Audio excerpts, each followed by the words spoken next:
Bonjour et bienvenue sur ma chaîne pour une nouvelle vidéo tour d'actualité. Nous commençons rapidement en Angleterre. Malgré sa saison fabuleuse, Erling Haaland fait de plus en plus parler de lui pour des problèmes en dehors du terrain.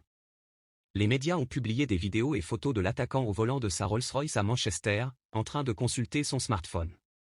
Bien que l'incident ait eu lieu le 15 mars, et qu'il n'a pas été pris en flagrant délit, la police de Manchester a décidé d'ouvrir une enquête. Si Haaland est reconnu coupable, il risque une amende de 200 livres sterling et la perte de 6 points sur son permis. Mais pour l'instant Haaland peut profiter tranquillement de son nouveau contrat grandeur nature avec Nike. En effet convoité par les plus grands équipementiers sportifs, Erling Haaland, 22 ans, 37 matchs et 42 buts toutes compétitions cette saison, a finalement choisi de rejoindre Nike. Pour convaincre l'attaquant de Manchester City, la société américaine a sorti le grand jeu puisqu'elle a signé un contrat très rare de 10 années avec le Norvégien. Un bail longue durée rémunéré à hauteur de 23 millions d'euros par an d'après la presse anglaise. Le jackpot pour le buteur scandinave. Chelsea est forcé de vendre après avoir beaucoup dépensé lors des 2 derniers mercatos. Le club londonien risque de le payer très cher, car la Premier League autorise un maximum de 120 millions d'euros de pertes sur une période de 3 ans consécutifs. La saison prochaine, la Premier League prendra en compte le bilan des 3 dernières saisons, et le club londonien a dépensé plus de 600 millions d'euros et n'a encaissé que 58 millions d'euros en termes de vente. Conséquence, pour échapper à de longues sanctions, le club va devoir vendre énormément de joueurs, et ça tombe bien, car Thomas Tuchel compte dépouiller son ancien club. En plus de Mateo Kovacic, que le tacticien allemand souhaite convaincre de rejoindre le Bayern Munich, Chelsea pourrait perdre également son milieu de terrain Jorginho, en fin de contrat en 2024. Le Real Madrid voudrait aussi profiter de cette situation, et selon AS, l'Anglais Reece James est dans le viseur du club espagnol. Une vente du latéral droit pourrait être envisagée par les Londoniens, puisqu'ils ont récemment recruté le Lyonnais Malo Gusto. Enfin, vient le cas d'Edouard Mendy, qui est invité à se trouver un nouveau point de chute. Le portier sénégalais se fait chipper sa place de numéro 1 par Kepa Arrizabalaga. Que pensez-vous de la situation d'Edouard Mendy? Dites-nous tout dans les commentaires. La saison d'Arsenal est un véritable succès, suscitant l'euphorie chez les supporters, mais les dirigeants veulent que cette réussite ne soit pas éphémère et ont établi un plan pour continuer à performer.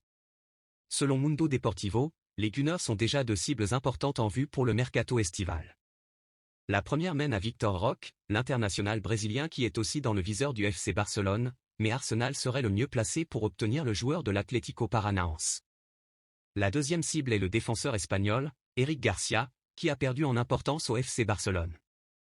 Arsenal a l'intention de s'appuyer sur les joueurs clés de l'équipe pour continuer à performer, et cela pourrait se traduire par un nouveau contrat très lucratif pour Bukayo Saka, qui pourrait devenir le joueur le mieux payé du club avec un contrat de 17 millions d'euros par an. En dépit de son prêt au Stade de Reims, William Saliba est toujours considéré comme un joueur important pour Arsenal, qui compte sur lui pour la saison prochaine. Pour financer le recrutement de nouvelles recrues, Arsenal envisage de se séparer de certains joueurs. Direction Allemagne avec le Bayern. Les premiers pas de Tuchel sont scrutés de toutes parts et, selon le journal Bild, le tacticien allemand a déjà entamé son opération séduction auprès de ses nouveaux joueurs. Le quotidien rapporte notamment sa proximité avec le roi Sané.